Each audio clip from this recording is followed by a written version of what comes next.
I'm going to do a dangerous thing. I am going to anger a passionate fan base today, and we're going to see how it goes. I really don't want to do this because I want to attend a game at the stadium that I'm, at the club that I'm going to be talking about. I would absolutely love to attend a match there because I've been told, including by the guy I do a podcast with, Julian Gressel, who plays on Inter Miami, that it is a fabulous atmosphere and a fabulous stadium to play in. And so it is a stadium I very much want to see a match in. And that is why I am particularly scared to make this video. And I want you to know that if you are a fan of this particular team, that I am not hating on you guys. And I would love to see a game there. So please don't hate me too much. I'm just passing my opinion on this. But the actual news, it came after the final match of the season, which Inter Miami on MLS Decision Day, which is a very exciting day where the final playoff structure is settled based off a bunch of results. Inter Miami won 6-2 against the New England Revolution. Very exciting game where Inter Miami went down 2-0, then scored 6 goals with Lionel Messi scoring a hat trick in the second half. It's what he does to win 6-2, and they broke the all-time MLS points record with the win. They had to win the final match to break the all-time points record. They have won the final match. They've broken the all-time points record. And as Inter Miami is getting this trophy for, they won the Eastern Conference. They won something called the Supporter Shield, which means they had the most points in MLS in the regular season, which of course is how you win the league in most leagues around the world. And at that point, Gianni Infantino says they won their last season game and are the best team of America over a season. This is according to this tweet by Rob Harris. As FIFA hands Inter Miami officially, we talked about it unofficially before, but FIFA officially hands Inter Miami a Club World Cup place by winning the regular season trophy. So Gianni Infantino has come out and said officially that the Inter Miami will be the host nation representative in the FIFA Club World Cup. If you don't know, the new FIFA Club World Cup is the huge deal. Every 4 years, there's going to be all of the past champions of all of the continents playing, and there's a couple of other ways for you to qualify for this particular tournament. One of those ways, it's a 32-team tournament, is one team from the host nation qualifies. Now, as I talked about in the first video I made about this, it was not clear how the qualifying was going to be set up for that one host nation team. This is the first time a 32-team World Cup is being hosted as a Club World Cup, and it had never been defined. It was just there's going to be 31 teams that qualify based off merit, and there's going to be one team that qualifies based off of they're the host nation team. Right now, obviously, when you're hosting an actual World Cup, there is only one team in the host nation. That is the national team of the host nation, or in the instance of the 2026 World Cup in the men's side, you've got Canada, the United States, and Mexico, 3 host nations. All 3 teams able to automatically qualify for the World Cup, which is probably good news for Mexico and honestly the United States, because neither of us look particularly great right now, and that might be a bit of a struggle, but we are going to get in automatically, so we will be on that stage, and I will be dressing up like George Washington or something, trying to cross the Delaware and actually get a win at the World Cup. And then, I will be delusionally convincing myself that we have an opportunity to win the entire tournament, but I'll leave that for 2026. Right now, we're talking about the Club World Cup, which is coming up this summer in 2025 in the United States. I talked about in the previous video I made about this. I promise I'm not going to continuously reference that forever, that obviously the host nation team was going to be Inter Miami. The reason I made that video is because reports were coming out, leaks that Inter Miami had already basically been selected to be that team. Inter Miami is by far the most brand recognizable team in the United States, the host nation for the Club World Cup. So whoever is making that decision is going to bend over backwards to try and put Inter Miami and the 27-time Ballon d'Or winning best player ever, Lionel Messi, in the Club World Cup, because it is the first big Club World Cup. And that means all of these people that are involved in the decision-making want the world's most recognizable player, or one of the 2 most recognizable players in the world. I should give Ronaldo credit. He does have more Instagram followers and a bigger personal brand, so he's probably the most recognizable player. But, they want to get both of them in if they could possibly do that. But you have this host nation spot with an undefined qualifying criteria that you can just throw Inter Miami in right away. Now, Inter Miami did not win MLS Cup last year. or the year before. Or sorry, they did not win the CONCACAF Champions Cup last year, the year before, the year before, the year before. Columbus Crew, who got the farthest this past year out of MLS and made the final. Columbus Crew is also the reigning MLS Cup champion, which we talked about the Supporter Shield already, which is, oh yeah, you had the best record in the regular season. Well, MLS Cup is the biggest trophy, figuratively and I think literally as well. It is you win at the end of the season, you're the champion of MLS, you've won the playoffs.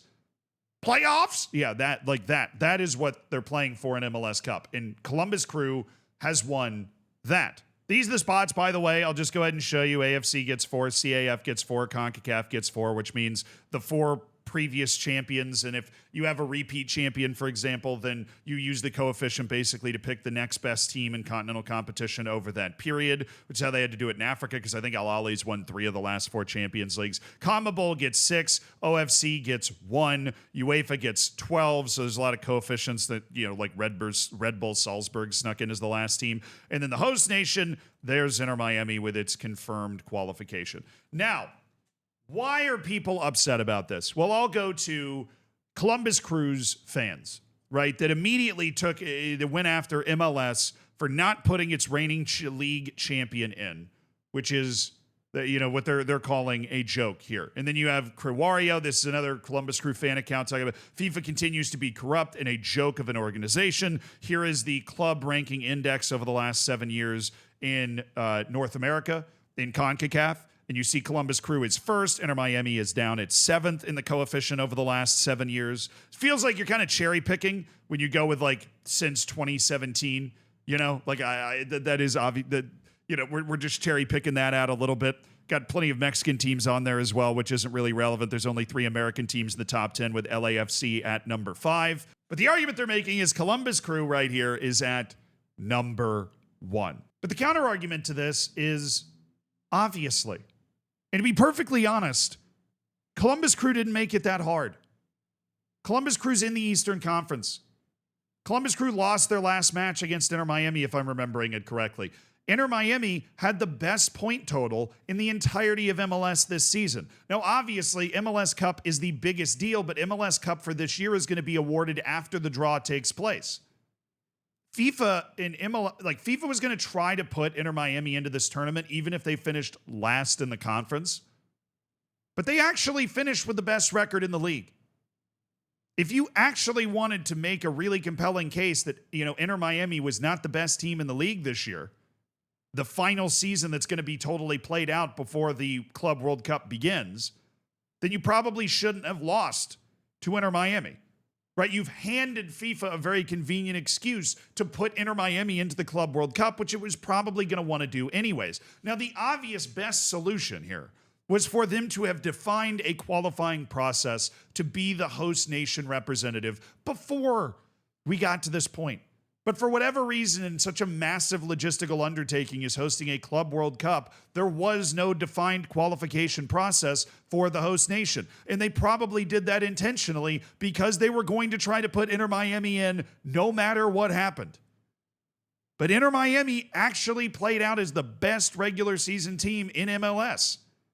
And this dovetailed wonderfully for Gianni Infantino, who's going to get very little pushback relative to the amount of pushback he would have normally gotten. And it's important to mention, it is Gianni Infantino, right? I am more than happy to point out when I believe MLS is wrong or doing something stupid. I am also happy to point out when they're doing things well, because I want MLS and all things American soccer to be successful. It would be stupid of me to not be rooting for that, right? But then there are other kind of reports coming out like this from Patrick Murphy. Was told multiple MLS owners are upset with how MLS has handled this situation. Even some of the big market teams don't like the arbitrary nature of MLS's decision to hand out this kind of honor. Will be interesting to see how Garber addresses this. I don't really know what Don Garber is supposed to be doing here. He's the commissioner of MLS. This was a FIFA decision, as is pointed out by Tom Bogert, who is somebody I've interviewed in the podcast before. I've had him on a YouTube video before. He is he's the Fabrizio Romano, with mustache and soul, right? He does investigative inside transfer, breaking news reporting in MLS. And he says it was FIFA's call to award the Club World Cup to spot the Supporter Shield winner. Yeah. It was FIFA's decision rather than MLS. Not an MLS decision. In that case, if that wasn't abundantly clear, it's a FIFA tournament. I don't think I could have read that any worse, but I think you get what I'm saying. Really bad by FIFA that there was no criteria announced ahead of time. I totally agree with that. But when you start saying things like this, like I'm hearing MLS owners are upset at MLS, I'm sure MLS was in some way involved in some sort of meeting or Zoom call or conference room that had to do with this. But this was FIFA's decision. This was Gianni Infantino trying to get Lionel Messi into the Club World Cup, which just makes marketing sense and promotional sense. And like, obviously, like if you know one thing about FIFA, it's that they're going to try, if they have an open hole to try and throw Lionel Messi into their new feature tournament, of course they're going to take it. And Inter Miami made it really easy for them because even though Messi was out at Copa America and then with an injury for a couple of months, the Inter Miami team still finished as the best team in MLS, right? They're objectively very good. I know because I've paid attention to MLS more this season than I ever have in my entire life because I've been doing a podcast with a guy on Inter Miami, which I realize obviously opens me up to, well, you're obviously just glazing Inter Miami because you do a podcast with a guy. That does not take into account how much I do make fun of Julian and Inter Miami when the opportunity presents itself. But it's hard to argue with the fact they had the best regular season in the league. You know what I'm saying? Shout out to Crewario for at least directing their anger in the right direction, right? FIFA continues to be a corrupt joke of an organization. But there's going to be a lot of misdirected anger from the fans at MLS who weren't involved in the final say of this decision. There just wasn't a defined qualifying criteria, and that it feels like was kind of intentional. And then Inter Miami just made this really easy. But it's become a very dramatic subject here. Now, maybe if you wanted to be mad at Don Garber, you could be mad about his tweet acknowledging that Inter Miami would be joining Seattle Sounders at the Club World Cup. Seattle Sounders having won the CONCACAF Champions League a couple years ago. They were actually the first MLS club to ever win it. And Don Garber's tweet is congratulating both of them, but also congratulating Inter Miami on setting a points record and joining. And as Patrick Murphy correctly points out, that announcement sounds like that, it was announced before the season how a team would qualify.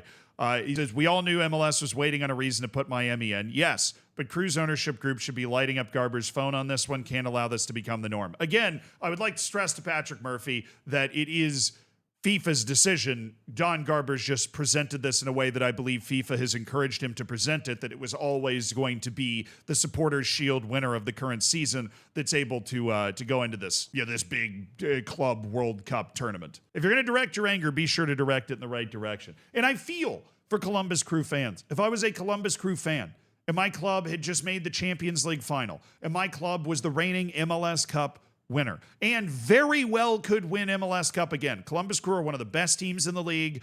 They, it's not like they got handled by Inter Miami every time they played them. Those are good matches. I think Crew actually smacked them around at one point this season. And if they meet in the playoffs, it is going to be an absolutely fantastic exchange. They could win MLS Cup again. And if they win MLS Cup again, the shouts that they should be in the Club World Cup as the host nation team are going to get even louder, rightfully. Because if I was a Columbus Crew fan, that's exactly what I would be shouting. Word for word, bar for bar, flow for flow. If I was a Columbus Crew fan, I would be insisting that my team should be in the tournament. But the politics of international football being what they are, and this being the inaugural tournament, the best you can hope for is to try to apply pressure on the whole host nation thing in the Club World Cup so that there is some sort of verified qualifying process where you take the most recent champion of the domestic league. But then when it comes to MLS's case, that's a little complicated because even though MLS Cup is what I and everybody else as a soccer fan in the United States would acknowledge is the most important trophy, FIFA hates the fact that there is a massive playoff in MLS. FIFA hates a lot of things about MLS. And so this is also another opportunity to kind of stick up a middle finger here because FIFA's saying we're going to honor the regular season champion, like every other league, almost every other league in the world. I think like Argentina and a couple other people have that playoff system going on, and FIFA hates that too. They hate the playoffs. They hate the draft, right? And so FIFA's just decided to go with the Supporters Shield champion instead of the Supporters Shield winner instead of the MLS Cup champion at the end of the year. This looked and feels inevitable to me, but I totally understand the frustration. To try and solve that, I would just like to point out that Christian Benteke won the MLS Golden Boot this year, and that is just awesome and cool to see. And I love people that come to MLS and are able to rejuvenate their career. For people wondering where Messi is on this list, he was, of course, out for a couple of months. He has way more goal contributions than matches played this season. And if he'd played the whole year, he probably would have won it. But you know what? Christian Benteke was great this year. But with Inter Miami's inclusion in the Club World Cup, the 32 teams going to the Club World Cup are finally set. I'm sorry, Columbus. You probably deserved it, but this was always going to happen.